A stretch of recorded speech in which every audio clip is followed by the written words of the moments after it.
Hey guys, what's going on? Troy at Mountain Man Treasure here. Thanks for stopping by, and it's that time again. It's time for Drive By Bolo.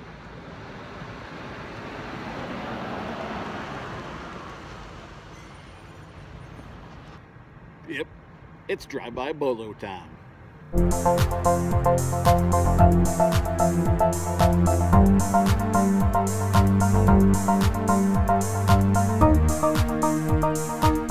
It is that time. Thanks for stopping in, guys. I want to show you actually two things today. Both a little bit big, a little bit bulky, and maybe something that you wouldn't think about. But these are both things that I picked up last weekend, put at auction, and sold this weekend. And they're things that you should not go past if you're at garage sales. Now, the first one is actually peeking out behind me here. This is something that, well, Dom, I picked this up at a lemonade stand sale. If you've seen Primetime Treasure Hunter, he talks about how those lemonade stand sales are no good. And you know what? By and large, he is right. But 2 weeks in a row, I picked up winners at lemonade stand sales. We got the vintage Michael Jordan poster. And then I got this guy. Let me grab it. Let me show you what it is, because it just sold at auction. We had 4 or 5 bidders on this thing. I got to box it up here later on this afternoon, but it sold for $102.50 plus priority shipping. What is it? Let's see. Here it is as it sat. It's still sitting in the box. I've got to find a big enough box to pack it and send it in. So that's my next chore. This is going to take a little bit of work to package all up, but for $100, I think it's worth it. So this actually I saw in the pictures of the ad. Now the ad listed a lot of kid stuff, a lot of clothes, a lot of, and those are usually ones we look past, right? But make sure that you at least, if they have photos, look at the photos, guys, because sometimes toys sell for really good money. Saw this in the ad and thought, you know what? I think that's a winner. Double checked myself and I was right. I didn't get to the sale because I had to work, and it was a sale that started on Friday. So I didn't get to this thing. They were actually shutting down as I got there. And she said I could still look. And so I thought, okay, great. And this was still sitting there. So it sat there all day on a Friday sale. Nobody picked it up.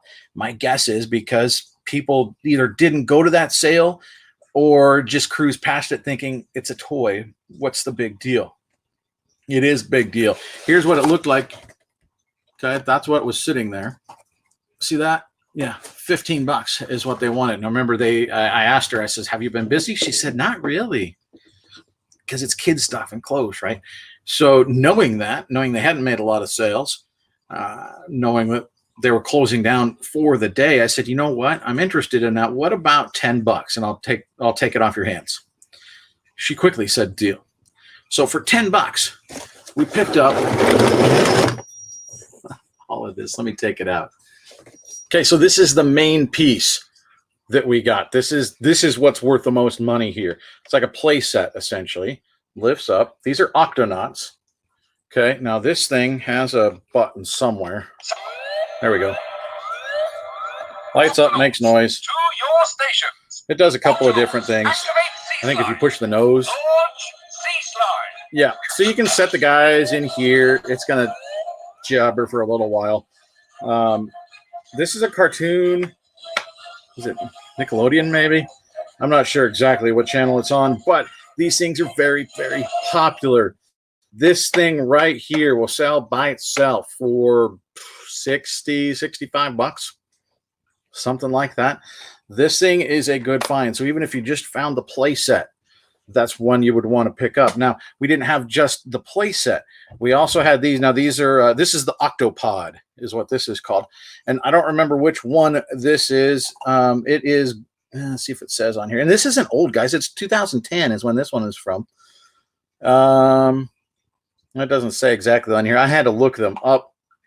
This is the, like a guppy. It's GUP dash, and then all the little cars, vehicles have different letters.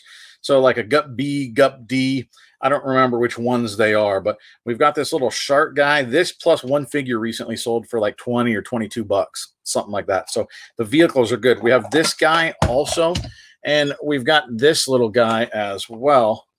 So these, and they have like, they played with these in the bathtub because it had like hard water stains on it and stuff. You can see where it was in the tub. I washed it off as well as I could, but I showed in the pictures what they looked like. You know, I took 12 photos, you know, close ups, and I'll show you some of the figures. The paint's worn off on those too, but it's still sold for really good money. So here's the other vehicle. Let me grab some of the figures. Okay, I'm not going to show you every one of them. There's actually 14 of them in there. Here's a little, it looks like a teddy bear meets octopus. I don't know. We got this guy. Here we got a little underwater rabbit. This one's in pretty good shape. So we got that guy. Remember, we have 14 of these. I'm just trying to grab to show you just a good selection. This is the one I think that sold with the red vehicle for like 20 bucks. So you could pair one guy with one of those little vehicles and still make good money. We got this guy. You can see, like this guy, you can see on his mustache and his eyes, the paint is worn off, right? He's not in perfect condition. He's in played with condition. Look at our penguin here. His eyes are super worn off. Okay. We even have some doubles. There's another penguin. Actually, he looks a little different, but it's another penguin. And then here's another different rabbit. And like I said, we've got a couple more that I didn't grab out of the box, but it's not perfect, right? It's dinged up. It sold for $102.50 plus shipping. They're like 125 bucks in on this thing. And this was multiple bids. We had 4 or 5 people going back and forth. It was at like $70 on the last day and then just bounced up. So keep an eye out for the Octonauts, for the vehicles especially, but even the figures. They're not going to sell very well by themselves, or they'll sell well. They just won't sell for a lot.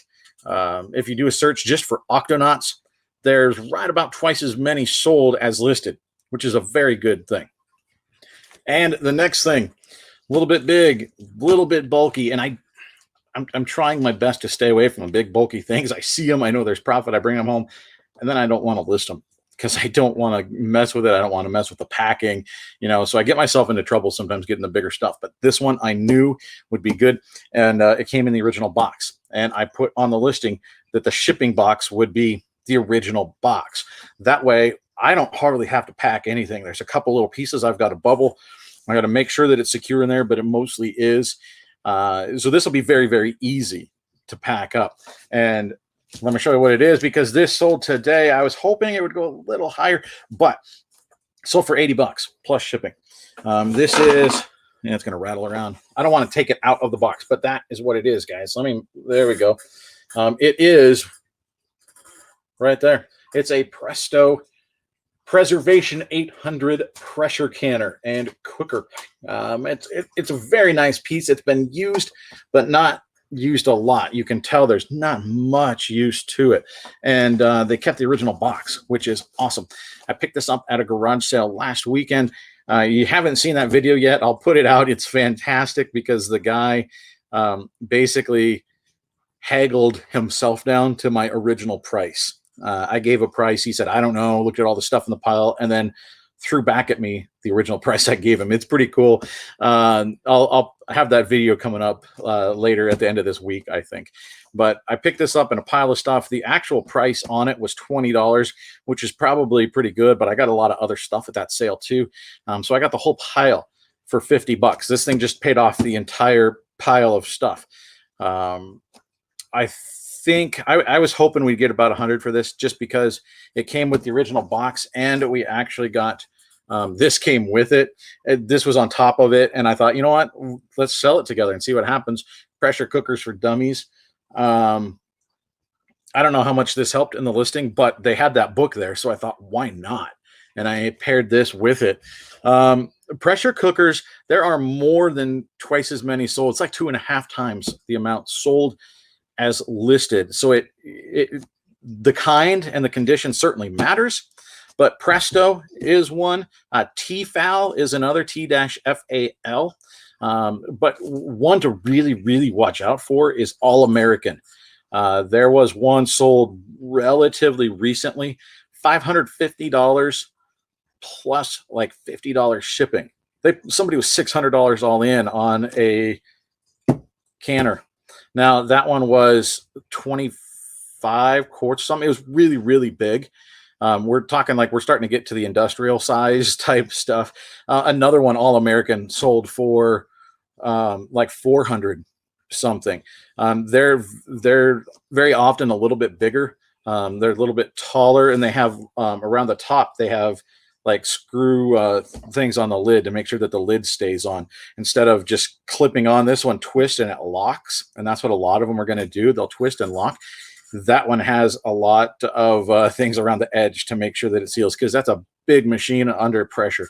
But keep an eye out for All American. Those sell for really good money. One thing to watch out for, though, when you're picking up canners, a lot of times they're going to be vintage canners, and flip them up underneath. There's a rubber seal. Actually, rubber seals sell well. You can part these things out. If you find one that's not in great shape, you can sell the lid and the seal, the top valve or the top indicator on there, the little rattly piece. I could actually show you those. Those will sell for a few bucks if you can get something that's cheap. This right here, the gauge, that'll sell, and this will sell as well. Okay, so if you find one that's just all beat up, but it's got these parts on it, it might be worth picking up if you can get it for cheap enough. But something to watch out for is they do have a rubber seal, a gasket on the inside of the lid. That's what makes sure that it's airtight. Now, if they're really, really old and they weren't stored correctly, that rubber is going to be dry. It's going to be cracked. It's going to be no good. That'll need to be replaced. So you don't want to sell one like that unless obviously you let them know that, hey, I'm selling this with the rubber piece is no good. But if you just sell it as a canner, pressure cooker, somebody could get hurt. It's certainly not going to work correctly. So you want to make sure that that rubber is good and that it's actually going to seal. So make sure that it's in good condition when you get it. Otherwise, make sure that you sell it as is. Rubber gasket may need replaced, right? And a lot of times, like one lady at a recent sale, I was looking at one and she said, "Oh yeah, the rubber piece is pretty old and brittle," and so I just left it because I didn't want to deal with it. So that is the one thing to check on pressure cookers. Of course, check the condition of the rest of it. Check the inside, make sure that everything's there, but you want that gasket to be in good condition. So those are two bulkier items that I sold this weekend. One of the new strategies that I'm trying for stuff that I know has a profit, but I don't want it sitting around for a long time because it just takes up too much of a footprint in my limited space. I'm putting it at auction. I've been trying it for the last few weeks. It's been doing really, really well. Not everything moves, but I just set that first price for a price that I'm happy with. If it sells for that, then I'm good. If it bumps up, then I'm better, right? But that's one thing. You don't necessarily get the price that you would get if you set a high, buy it now and sit and wait. But for bigger items, I am really happy with spending a little, making quite a bit, and turning them out inside of a week using those auctions to do that. So that's just something to think about. But those are two items that you don't want to pass by at garage sales, even lemonade stand garage sales. Thanks for stopping in, guys. I sure appreciate it. And tune in tonight. Tonight is going to be a really, really good show. First, what we're doing, it's going to be essentially a two-parter tonight. We're going to have a 30-minute live. I know we normally have an interview for an hour. We're changing it up a little bit. Most of you have probably seen what's been going on with the eBay scandal. There's been several former employees, even executives, federally charged, cyber stalking, witness tampering. It's out of the tabloid stuff. It's pretty screwed up. We're going to be talking with Jordan Sweetnam. He is a senior vice president at eBay. You may have been reading. He's been the one that's put out a few messages on Facebook. Everybody else there has been fairly silent. He's actually come out and talked about it. He's going to be right here on our show tonight. Now, he is able to have 30 minutes is his availability, and they were in the afternoon, and I didn't want to try and cram an afternoon live. It's just a bad time. So what we're going to do, we're going to have a 30-minute live tonight. I'm going to talk a little bit about what's going on, what the situation is, briefly, sort of a general, here's what I talked with Jordan about. And then we're going to switch to a live premiere. And so it'll be a recorded interview with Jordan from this afternoon is what we're doing. And then I'm just going to replay it in its entirety. We're going to replay it tonight. So 8 p.m. Eastern for a half hour. It's me. We're just hanging out. And then we're all going to jump over to the premiere at 8:30 Eastern. And I can chat with you and you can watch my interview with Jordan. They have said that there's no parameters on this interview other than he said from the jump, there are some things legally that I can't talk about. And I understand that. I mean, there's stuff that their lawyers have said that he can't talk about. There's stuff that probably federal officials have told him you can't talk about because this is still an active investigation. So there are things that he's not avoiding them. He just can't. And I understand that, and that's fair. So he said otherwise he's going to try and be as open as he can. And we're going to talk about I don't know how much he can say, probably not much at all, but the scandal itself, we're certainly going to at least mention it. And I'm going to talk with him about confidence. Like how can we maintain confidence in eBay after this? People had problems before. They had questions and concerns before, and now this comes out. And he understands that. And we're going to talk about that. We're going to talk about, if this happened now, what's happening down the road? Are we sure that this stuff isn't still there in some respects? There's a lot to talk about.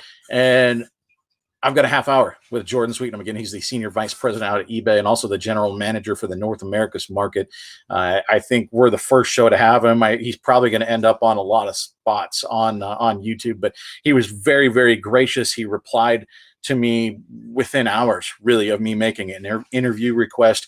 So whatever you think about eBay, Jordan to this point has been a stand-up guy, and I certainly appreciate that. So again, 8 p.m. Eastern tonight, me, 8:30 p.m. Eastern, me, along with Jordan Sweetnam.